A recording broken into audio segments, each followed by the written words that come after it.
Hello, everybody. Welcome to the Radical Candor Podcast. I'm Kim Scott. I'm Jason Rosoff. And I'm Amy Sandler. But before we get started, we did want to let you know that you can listen to us on Spotify, Amazon, Apple, YouTube, pretty much any podcast app you can think of. We're working really hard to reach more people with the podcast, so we have an ask of you. It would be a huge help if you could follow or subscribe to the podcast on your platform of choice and leave us a review. We really, really appreciate your support. We like to ask for feedback, but this time we're asking for a little help. So thank you. Kim, you're An laughing. important way to be successful in life is to ask for help. And So we are please, asking for help, please. Amy Follow is showing us. you how to do it. Leading by example. Thank you, Amy. It's by the way, it's very hard for me. It's much easier for me to do this for like the podcast. Yes, than for yourself. Yes. Yes. Well, that'll be another episode. But for Okay. today, we've got a listener question. This one was sent to us via email, podcast@radicalcandor.com. So if you have a question that you'd like to hear discussed on the podcast, go ahead, send us an email. We love hearing from you. This listener's question is about confronting bias at work. And as we think you know, but if you don't know, this is also one of the topics of Kim's forthcoming book, Radical Respect. So Kim, I think you're going to have so many helpful insights on this. And Jason, can you go ahead and read the question for us? Jack would like to read it. Okay. Hey, Jack. So here we go. Dear Radical Candor, this person writes, I have a daughter in the mechanical engineering field, which is very male dominated. She often experiences bias from her new managers. In her words, the manager is actually a very nice guy. This leads me to believe that he isn't intentional in his actions, but just aware of what he is doing. Just isn't aware. Oh, yeah. Kim and I were racing in to jump in on that one. Yes. Just isn't aware of what he's doing. The conventional process is to go to HR and they will covertly look for situations that support this and then get rid of him. The realism is that the next person, let's be real, regardless of race or gender, may be just as biased, just in a different orientation. So the cycle continues. How does she manage up or coach up to help her manager understand what she observes and help them to be a better manager? There's often a changeover in management. This change, especially at a low level, is often someone who has no experience or training in managing. They aren't necessarily the smartest or most experienced in the department. They may not even be the most qualified person in the group. All in all, what I'm asking is, how does an individual at a power disadvantage make timely observations, or dare I say corrections, to the power advantaged without it being interpreted as hostile or undermining? How does a person present these strategies to HR and those in authority to change the culture so that it is expected to coach each other and hold each other accountable up, down, and laterally, and that there's a safe and respectful way to do this? I love this question. This question is so great. Can I say something first, Kim, about this question that I wanted to just reflect on? There was more in this email. I wanted to say thank you so much to this listener writing in, and that they did identify themselves. They also work in management, and it was the dad. And I have to say, I found it really touching that the dad wrote in about his daughter and wanting to support his daughter on her growth path. So with that, Kim, what was it that you were wanting to share? So there's a lot in here. So I wonder if we can just sort of take it paragraph by paragraph and go back to the first paragraph, because I think some of the most dangerous phrase in the English language is, oh, he's a good guy, when confronting this stuff, or, oh, she didn't mean any harm. Not because she didn't mean any harm or because he isn't a nice guy. Those facts may both be true. But I think one of the most important things that we can do to recognize bias is to take a growth mindset about it. So let's take a less fraught subject, although still a fraught subject. Let's imagine that we're talking about math and math teachers rather than managers and unconscious bias. And if a student makes a math mistake, nobody would tell the teacher they should say, oh, don't correct the math mistake because the student is good in math. Especially if the student is good at math, you want to correct the mistake. And so, especially if the manager is a nice guy, you want to correct the mistake. And I think that's what this father is trying to say. But I just I want you all to respond to my assertion that there's no more dangerous phrase than he's a good guy. Well, we know you love a strong statement. I think there may be like one or two phrases that are maybe even more perilous to the fate of humanity. But I will say, as you were talking about that, it made me think, why do we say that in the first place? And I think it's, because for me, it's this part of us that's very hard for us to hold the possibility that someone could be the good guy or the kind woman or whatever the various, attributes, and yet still potentially cause harm to people. And so I think that's part of, Kim, what you're trying to say is that, that we are all potentially making these mistakes all the time, and to sort of almost decouple the personhood with the actions. Is that where you're trying to go? Yeah. I mean, I think we need a growth mindset about this stuff. And whether or not the person is a good guy or a bad guy or a good woman or a bad woman, like, that's not the point. The point is we need to acknowledge when we make mistakes so that we can quit making them. Jason, it looked like you had a thought. I was only going to say, I think the confusion comes in because somehow people believe bias is a mistake is like a fault of character as opposed to a fault of understanding. And I think I was having a reflect as I was walking the dog this morning, I was thinking about the podcast. And one of the things I was thinking about was that I was reflecting on the people in my career who have had really negative, like extraordinarily negative reactions to being, to hearing that they said something or did something that might have been biased. Like, that wasn't the only time that they reacted negatively to being corrected. Yeah. Like, I think there's this pattern that we have, which is like, there are many people who tend to behave like jerks when you correct them, regardless of the topic that you correct them about. If it's more sensitive, they're more likely to react like a jerk. Yeah. But I was thinking of like the people who I most appreciated working with. Like, we had many conversations like this, which was like, oh, I'm not sure, like the way that you said that came across in this particular way. And they were open, you know what I'm saying? They responded with the same openness that they responded, the same growth mindset that they responded to other types of correction. So I think that you're exactly right, Kim. I think that there's no world in which we allow people to make that we value and appreciate, that we allow them to make easily correctable mistakes over and over again. Like, we just wouldn't do it. Yeah. No, I was working recently with a manager who had been very racially biased and then acted on his racial bias and fired someone in a way that was unjust.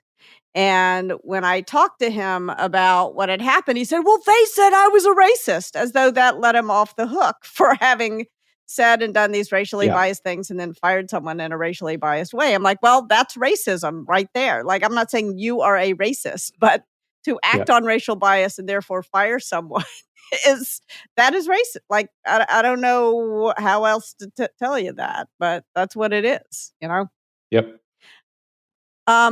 So can we go to the next paragraph? Please. Sure. Let's go. So this leads me to believe that he isn't intentional in his actions, but it just isn't aware of what he's doing. I think that's also almost certainly true. Unconscious bias, almost by definition, is something that we're unaware of. But if you think about a manager, can you imagine a manager telling an employee that they had made a mistake that cost the company millions of dollars, and the employee said, well, I didn't mean to? Like, that doesn't really, like, it's impact that matters, not I mean, I'm not saying your intentions don't matter. I mean, it's better that they're not intentional than that they are, but we got to focus on impact here. Yeah, I don't think I have anything, really wise to say here. I do think, though, Kim, when you have your definition of bias, prejudice and bullying, it might be interesting to bring in how does intention versus impact relate to those? Like right now, we're talking about bias, but when it gets to prejudice and bullying, where does impact and intention fit there? Yeah, I mean, so bias I define in radical respect as not meaning it. Prejudice I define as meaning it, uh, because it's a consciously held belief. Like if bias is usually unconscious, prejudice is a consciously held belief, and bullying I define as being mean, and usually intentionally being mean, but not always intentionally. And I think in all of these cases, people often, very very often in the case of prejudice, people will sort of cite some other belief they have that is all about being a good person, and that doesn't mean they're not prejudiced, right? So that sometimes prejudice is intentionally harmful, and other times it's they think that the belief behind the prejudice is that they're trying to do the right thing. So I think in all three, for all three of them, there are sometimes people bully others without intending to, without even realizing what they're doing. And so I think there may be a case for all three where the person isn't intentionally causing harm, but they are causing harm. Well said. The other thing in this paragraph that is interesting is the conventional process is to go to HR, and they will covertly look for situations that support this. So I think again, I want to divide this into two. I do think going to HR right off the bat is not ideal. Like if you can possibly talk to the person directly, if it is safe for you to talk to the person directly, I think that's better. I think we very often over delegate these situations to HR, and that can make them worse. But I don't know. What do you all think? I want to make sure we get back to that, and I would love to do a role play after you go through the paragraphs, because I can just say from my own experience, when power is layered on to bias and potentially prejudice and then bullying, that safety, like you mentioned it, but that feels very fraught to me. And so Yes. I think that if I really want to spend some more time on that, because I think the emotional labor, fear, concern, weight of having that conversation, especially if this is someone that maybe you don't already have a conversation scheduled with, just the very act of trying to get this person in conversation. Yeah, get on the how calendar. does that even happen? Yes. Yeah. I think that, well, let's go ahead and stop there. Let's talk about, should you go to HR or should you not go to HR? I want to... and by the way, maybe not just HR, but someone else. Maybe someone we else. can broaden it out. Yeah. So there's a great article called Protective Hesitation by David Thomas, who's the president of Morehouse College. And he's talking in Thomas's research, he looks at mentorship across race. And he points out that when if a white mentor, say, says or does something racist, it's very difficult for the mentee to point it out. And also, if the mentee is making a mistake in their career, it can feel dangerous for the white mentor to point it out. And he talks about how damaging this is for both for the relationship in general and also for the success of the mentee. And so, if it is possible to talk directly, which I want to acknowledge it's not, I think it's better to talk. I mean, I know that if I said or did something that was biased, I would much rather the person come and talk to me directly than go tell some third party. And I suspect that's true for you too, Amy. But I mean, let's not imagine that you're the person harmed by bias, but you're the person who said the biased thing. What would you want to have absolutely. happen? I would want to know, and I would prefer that they come to me and we have the conversation. And going back to growth mindset, I think both you and I are very committed to our own growth and to creating, bias-free environments as much as we possibly can, knowing that we're going to continually mess up and learn from it. So I think that there is potentially an assumption based on either observation or previous experience that Yes. this other person might not have that same open experience and might in fact have the experience that you were saying when the manager you were coaching had that reaction about being told their actions were racially motivated. So we both sort of agree, in an ideal world, if this other person, if that manager who is actually a good guy and would want to know, would be open to knowing, then it'd be better to go directly. Is that absolutely? Yeah. What do you think, Jason? Yeah, I guess, Kim, I thought your hypothetical is important because essentially, if we assume that you can't have these conversations directly, then we basically have created a situation in which this never gets fixed. Yes, basically. Because I believe, and I know we're about to transition to this, but I believe that even though the description of what HR would do in this situation, in this in the note that we got, which is to observe the person, and then if they discover that they're actually biased, to get rid of them. I actually think that's almost like a best case scenario for most HR departments, because my experience of people revealing that they're experiencing bias is that HR punishes the person reporting the bias. Yes, that can also happen. So I don't think that Amy, I heard you say you want to talk to someone else. So I don't think HR as a system is a solve for this either. That's why I was saying if we can't have these conversations directly, I think we're leaving a lot to chance as to whether or not we can help correct them and hopefully make things better, at least on a time scale that would matter to the two individuals that are described in the letter. But I think in an ideal world, I don't think that's the best case for HR, because I think this is a slightly cynical, HR is covertly spying on this person now, which feels doesn't feel very like it's creating a psychologically safe environment. I would say in the best case scenario, HR serves the purpose of making it safe to speak truth to power, and maybe they've gotten observations from others and they go give the person some feedback, and the person fixes the problem and makes it safe for people to come to them.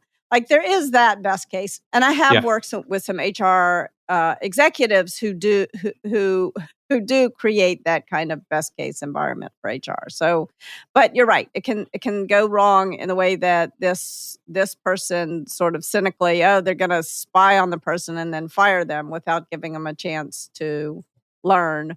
Or worse, they're going to actually punish the person who reported the manager's bias. All right, Amy, it seemed like you had some. Yeah, well, I thought it might be helpful, the question of how does she manage up or coach up to help her manager understand what she observes and help them be a better manager, and then goes on talking about, often a changeover in management. So we've got maybe somebody who might not be the most qualified or the most experienced. So I would love to actually start to get more practical for guidance.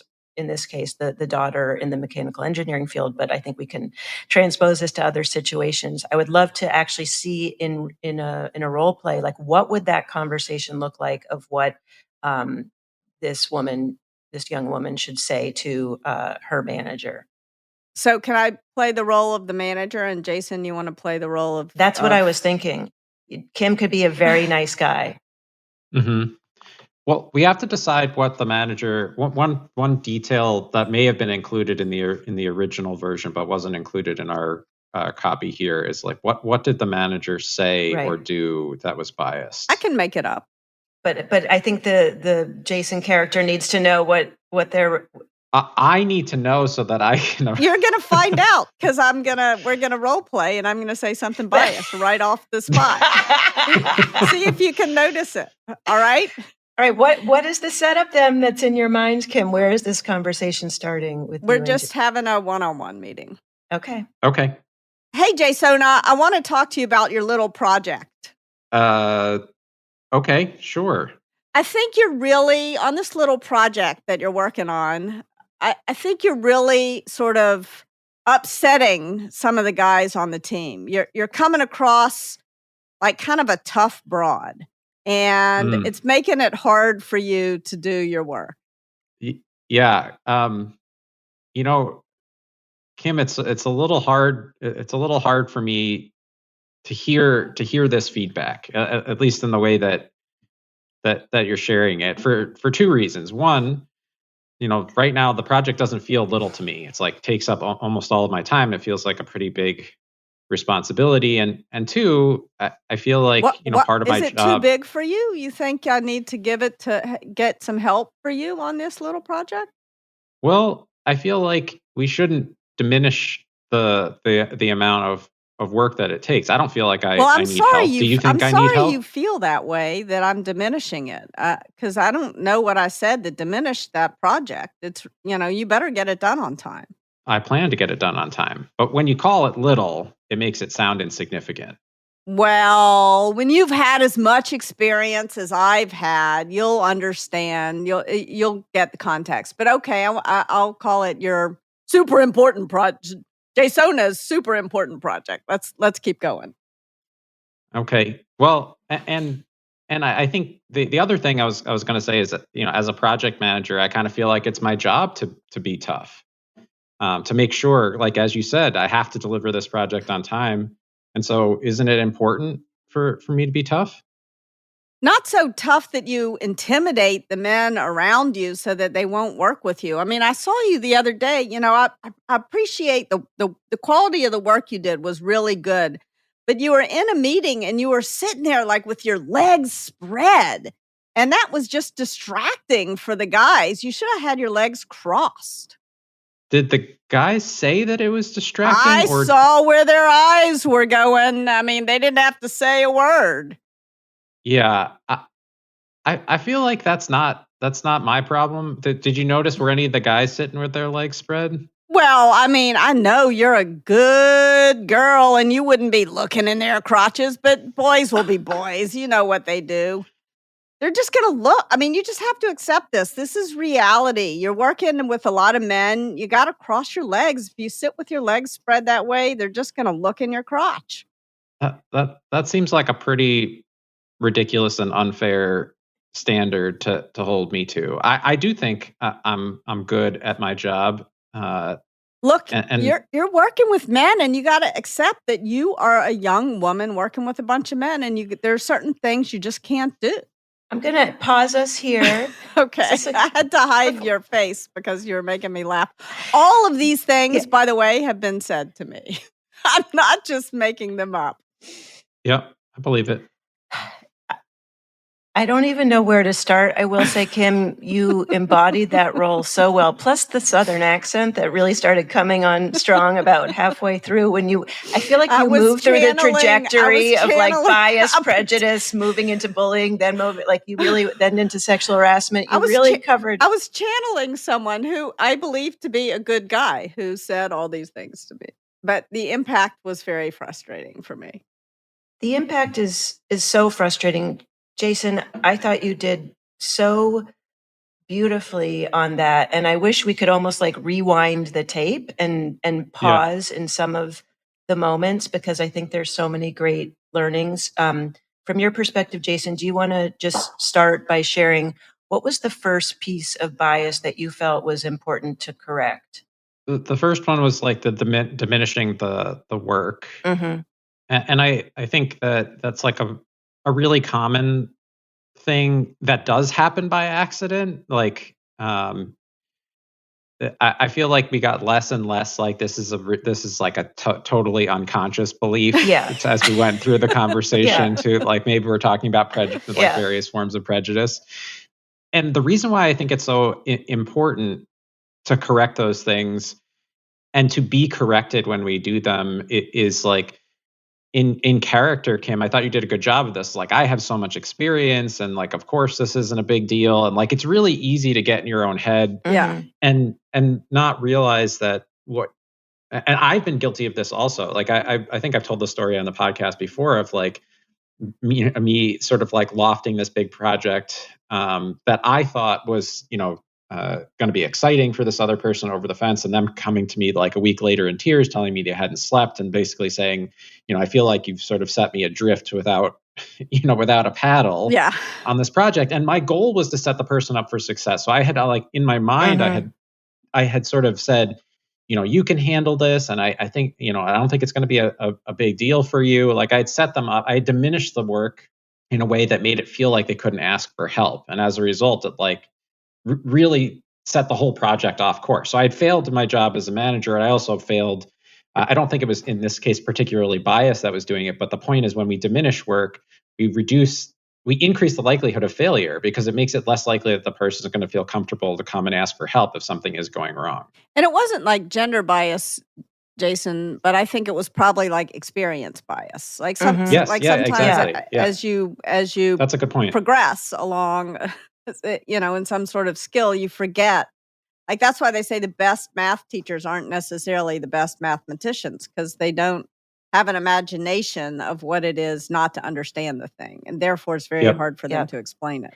It's such a great point. I was thinking, Jason, as you were sharing that story, when we talk about being a thought partner and asking questions, what the person might need from you when they're first starting out on a new project could look very different than if they've been doing it for 6 months or a year, et cetera. So I think that idea of experience bias, both for yourself and also where is this person in their own career trajectory. So Jason, I thought you did that really well about the little project. And one of the improv exercises we've done is actually the usage of phrases like that can be minimizers, like just and little. And I think even having some of those conversations of noticing when those phrases are used, just your little project and just something I noticed you put together, how that can be minimizing.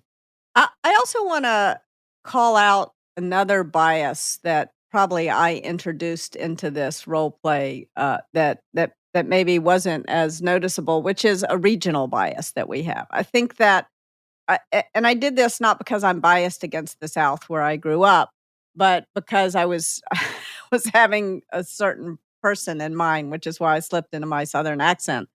But there's I've experienced just as much bias, at Harvard Business School and in Silicon Valley as I did growing up in the South. So we all do. As the person who wrote into us points out, everybody has biases and different kinds of biases. And I think one of the things that we tend to do is we tend to say, oh, those people over there have biases, but we here don't. And that's obviously untrue. Yeah, I think that's a really important point. And then as Kim was moving more towards away from unconscious bias into prejudice, Jason, what did you feel was important to do in your responses, both in terms of being tough? Wait, can I ask a question, Amy? Yeah. Where was I moving into prejudice? I thought I was being bouncing between bias and bullying maybe, but I wasn't unaware.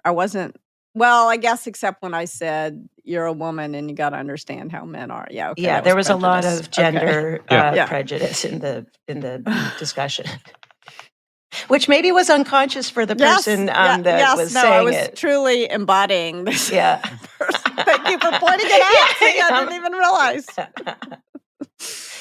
Jason, again, I thought you handled that so skillfully. What was coming up for you when she started going in that direction? One of the things that was on my mind was just, I was trying to situate myself in the mindset of like, hey, this person, like, I'm assuming this person is like a good person. And that even though I like strongly disagreed with what Kim was saying, I didn't think she at any point was like acting in bad faith. I didn't think she was like trying to bait me in the conversation or something like that. Like I got the sense that she like in this character, she was trying to like give me advice that she thought was important. And so I was like, I think the way that I want to approach this is to engage in the conversation in good faith, like to treat it as though we're actually trying to decide whether or not I need to cross my legs in this meeting. Because I do feel like where my mind was going was like, can we talk? I think I said like, did the guys have their legs crossed? Like, do we think that, like, I was going in this place of like, do we think it's a double standard that you're telling me to do this, but like the guys don't have to do this? And I think, where we stopped was the place where Kim was revealing her prejudice, which is like, guys have certain behaviors that women just have to put up with. That men are not responsible for their own executive function. Correct. But, and so I think at least in my mind, it was like, let's try to have a good faith conversation about this. And I actually feel like even though a lot of the things that Kim was saying were sort of frustrating, I didn't feel like we got to the place where she didn't like dismiss me entirely. Like she was responding to what I was saying. So that's like the kind of like the mindset that I had in the discussion. I didn't really have, as the conversation was progressing, I will say that I had less and less faith that we were going to find a shared understanding. You were more and more of Amy's point of view that maybe I just have to go to HR because this is too hard. Yes, I think if that's how the actual conversation went, I would feel like I needed backup. And I will say, like, I never had all those things happen in one conversation Right. to me. So that was like, and I think that's also kind of part of why often you want to go to HR, because it is death by 1,000 paper cuts. And this person, and usually I've had one of those things happen, but not all of them happen in one conversation. But because I've had the previous, experiences and other conversations, it feels like it's all happening in that one conversation. And I think that's important to recognize. It's like repetitive stress injury. Jason, when you talked about, I think there was some really great reflection about being tough in a meeting, and you saying, this is my role as a project manager. And do you want to kind of revisit that? Because I think there might be some learnings for our listeners. You were tying it back to what you felt like the role was. I was noticing that like a potential gender bias in like using the word tough as though it was a problem. Yeah. And especially because Kim had just said, like, you better deliver this project on time. I was like, I think in order to do that, I have to be tough. And I asked, like, help me understand what the problem is with being tough. Yeah. We have all, come to understand that there are certain things in the way that we describe work that tend to be gendered, and more communal things tend to be gendered female, and more agentic things, action oriented things, tend to be gendered male. And being tough is like one of those things. It's like an action oriented thing. And so I could tell that. But I also heard, like, in Kim's criticism, that there was another issue. It wasn't just being tough that was the problem. It was that the people were finding it difficult to work with me. But I wanted to understand that was it my toughness that was causing that, in which case maybe some of that is okay. Like maybe people are a little annoyed at me because I'm really pushing the schedule, but I have to in order to make sure that we get it done.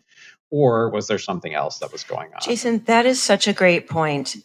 And we get questions related to this all the time, which is basically about how do you deal with other people's own potentially biased perceptions. So maybe it might be that they just don't want a tough project manager, but how much of it might be because it's the young woman in the male-dominated field that's being tough, and how do you balance the fact that it might be someone else's bias, but you still need to work successfully with them? Kim, how would you respond to that in terms of, well, there's some unfair perceptions and you still need to get the work done? I think that what I would say to me as the boss is, if other people have biases that are making it harder for me to get my job done, it's your job to correct their bias, not to tell me how to tiptoe through the tulips of their biases. I think that's really an important point. Like, it is a manager's job to disrupt bias. It is not manager's job to tell the person who is being harmed by these biases how to, get around them. And that can be hard. Because very often, in fact, I was thinking, I was talking to my college roommate who reminded me at one point when I was working at a tech company, my boss told me my jeans weren't tight enough, and he sent someone out to buy me these super tight jeans. And I called her up to sort of talk to her about this happening. I forgot that I said this to her, but I was like giving this guy way too much credit. I was like, well, maybe he's really trying to help me. It's true. I don't have a very good fashion sense. And she gave me some other feedback, which was that other feedback was BS, which is why it's useful to triangulate with people, I think. That was part of my point too, of like getting support and having someone reinforce your perspective. because I'm just imagining back to the specific situation that was written in about, there's often a changeover in management. So your manager might have no experience or training in managing. So how Yes. can you guide someone to do this? Now not only are you doing your job, you're also having to coach your manager who's got their own set of challenges. Yes. And I mean, it is my belief that the best thing you can do in that situation is to start by trying to get on a level playing field. Like, don't focus too much on the hierarchy, but try to treat that person like a real human being and just try to talk to them like a real Mhm. human being, not like a boss. And often that'll work because you know what? They are a real human being, even though they are your boss. Having been on the other side of biased conversations that don't necessarily have to do with my gender, but have to do with like introversion and stuff like that, where people are like, you need to be an extrovert. And I'm like, but I can't be an extrovert. Like, I cannot do it. It's not in my, like, just the same way that I can't behave. This is like be a rocket scientist. You know what I'm saying? It's like the same thing. It's like, well, I don't know how to do that. Having been on the other side of those things, like I really do feel like there's a difference between someone who is engaging in good faith and someone who is not.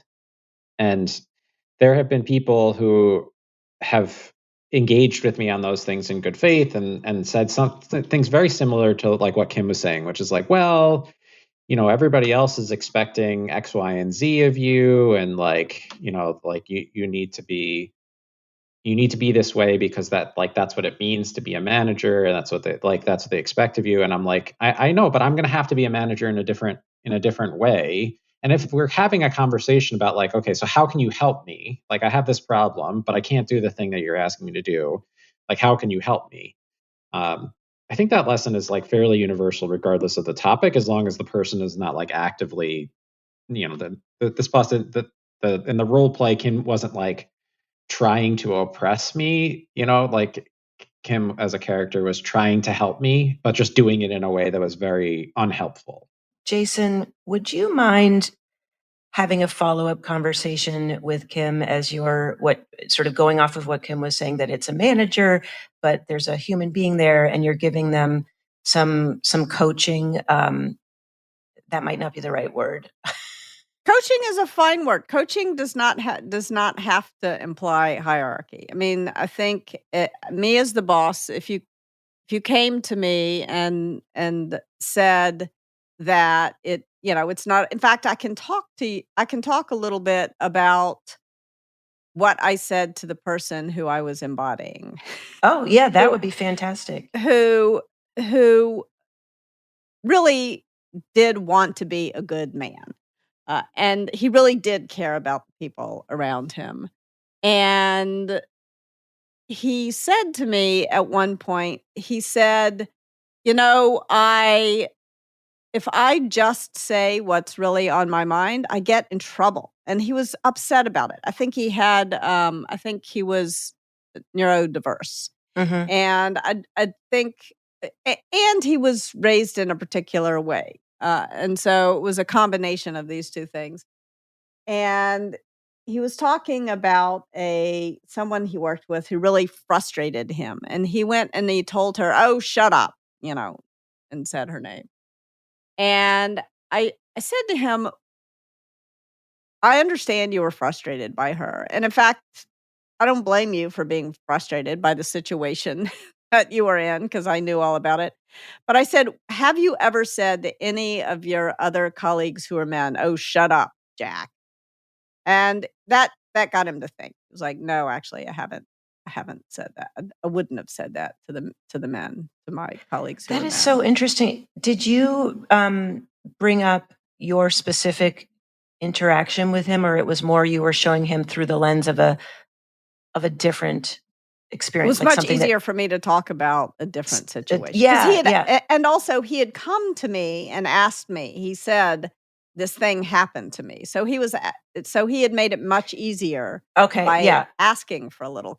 That is very helpful. I was looking for where the Yes. on-ramp was. So Yes, he that was actually started the conversation. He started he was like, "Tell me what I did wrong here." All right. Well, Like, but I mean, so going back to growth mindset, so yes. that was really modeling that. So he had a growth mindset, and he was. I think I was more compassionate with him because I could tell that he was genuinely upset that he was so often called an asshole, and and he genuinely wanted to know why.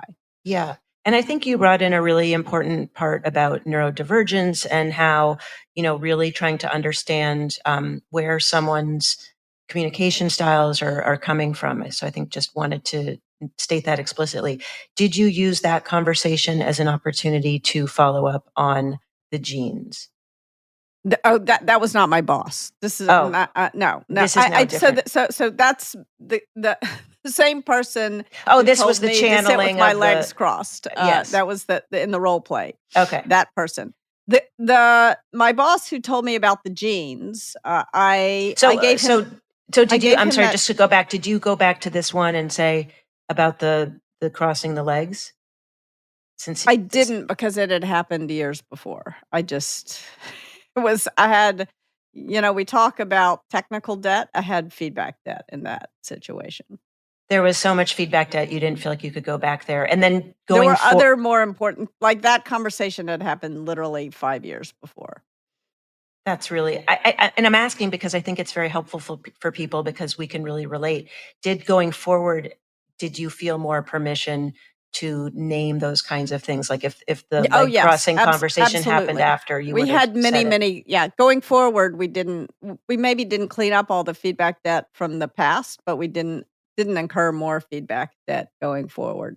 So whenever he would say something that was sort of that made my hackles go up, I would respond to it immediately. I think this is such a great story. I find it very inspiring, and he actually brought it to you first with that situation. So I think that's I really give credit on that one. And I interrupted you on the genes. Oh, yeah, I did talk to that manager. Well, first I quit my job, and then I talked to him. So to your point about it didn't feel safe to go to him, and I couldn't go to HR because he was HR. So the only person I could have gone to was the CEO of the company. So I didn't escalate up. I just got another job, and then I told him. And then I went back 2 years later, and I said, "I don't think you heard me the first time." And to his credit, he was open 2 years later, after I hadn't worked for him for a long time, to having another conversation about it. Great. Well, before we close, I just want to see if we can build, Kim, on what you're saying around the model of you went to a friend who really reflected back about the gene story. You didn't feel safe in that case, but you did have follow-up conversations. So just to go back to this, how does a person present these strategies to HR and those in authority to change the culture? So it's expected to coach each other and hold each other accountable up, down, and laterally, and that there's a safe and respectful way to do this. Just how do we broaden this so that we can actually create cultures where these direct conversations are encouraged? And if we don't feel safe to do it directly, we have other opportunities. So I would say a few things that you can do. The first thing to do, I think, in this situation, my first bit of advice for this man's daughter, the person who wrote in, is to build solidarity. You need to find someone who you can talk to about the situation, who you trust, to both tell you when they think that other person is off base and also when you yourself are off base. So you want to find someone who will be radically candid with you and who you can be radically candid with. And that person may be a friend, it may be her father. Maybe her father is giving her good advice, and including saying, "I'm not sure what to do about this. This seems like a screwed up situation." And so I think, like, if we go back to my tight jeans story, it was really important for me to be able to call my college roommate and to say, "This thing happened. I don't know how to feel about it. I don't know how to think about it." Because very often when you're experiencing bias, prejudice, and bullying, you're being gaslit in some way, shape, or form. So you need some person who can turn on the lights for you, the metaphorical lights for you.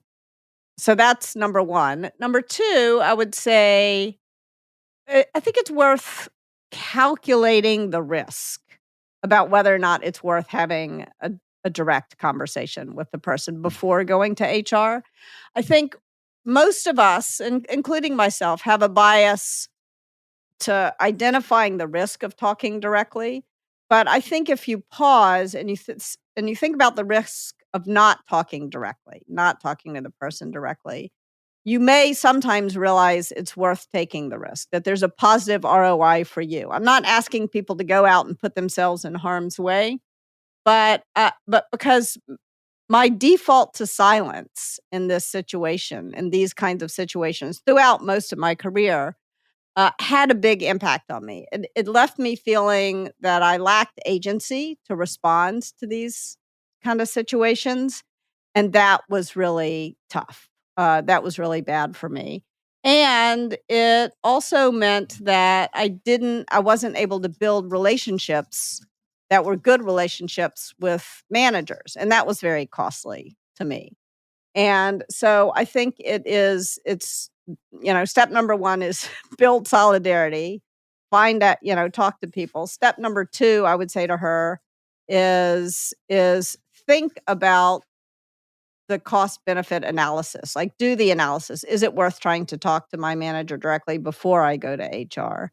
And I would also say step number three is to document what's happening. You want to make sure that you're clear in your own head. And by document what's happening, this is not like some long drawn out process. It can be as simple as sending someone you trust an email from your personal email address. But you want to make sure that you remember, like, on this date, this thing happened. On that date, that thing happened. And that can also, or you can journal it. That can really help dispel gaslighting. So I would say, though, before going to HR, 1, build solidarity. 2, document. 3, try to talk to the person directly. And if you're not getting if the other person proves that they are not trustworthy, then go to HR. And you can go to them very gently, and you can back off quickly. But I think it's worth trying. And when you're thinking about trying to have a direct conversation with a person, I think it's also worth remembering that this person is not all the other bosses you've had in your in your past who have maybe traumatized you. Like, take a deep breath and try to let go a little bit of the past and move forward to the future. All right. Well, Kim, thank you for sharing our radically candid checklist. You went through the tips for this listener's daughter. We wish you well. We're grateful to have the support from your dad. It was a really great conversation. Thank you, Kim and Jason, for the role play. Before we go, shall we talk about our favorite things? Favorite thing today is radical respect. Pre-order your copy, please. For more tips and to see the show notes for this episode, head to radicalcandor.com/podcast. Praise in public and private, criticize in private. So if you like what you hear, please rate and review wherever you're listening. As requested, please go ahead and subscribe to the podcast on your platform of choice. Criticism for us, stories, etc., email to podcast@radicalcandor.com. And as Kim just mentioned, go ahead, pre-order Radical Respect, available everywhere books are sold. Bye for now. Bye. Bye, everyone. The Radical Candor podcast is based on the book Radical Candor, Be a Kick-Ass Boss Without Losing Your Humanity by Kim Scott. Episodes are written and produced by Brandy Neal, with script editing by me, Amy Sandler. The show features Radical Candor co-founders Kim Scott and Jason Rosoff and is hosted by me, still Amy Sandler. Nick Carissimi is our audio engineer. The Radical Candor podcast theme music was composed by Cliff Goldmacher. Follow us on LinkedIn, Radical Candor the Company, and visit us at radicalcandor.com.